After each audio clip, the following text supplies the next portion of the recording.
मैं हूँ जंगल का राजा, सबसे हूँ ताकतवर, सब माने बादशाह।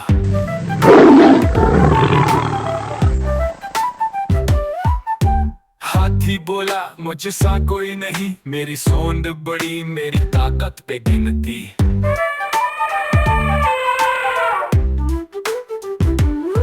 खरगोश कहे मैं छूटा मगर तेज दौड़ने मैं हूँ सबसे बेहतर।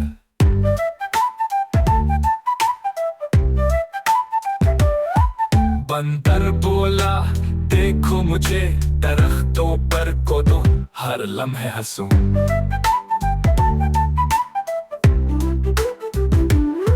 चिड़िया कहे मैं आसमान की रानी, उड़ती हूँ दूर गाती हूँ कहानी।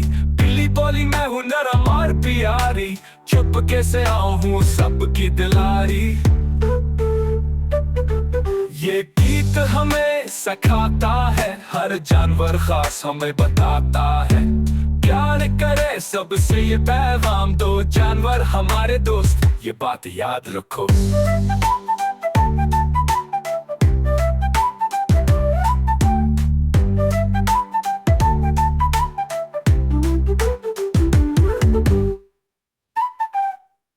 Subscribe to my YouTube channel and share this video. Allah Hafiz.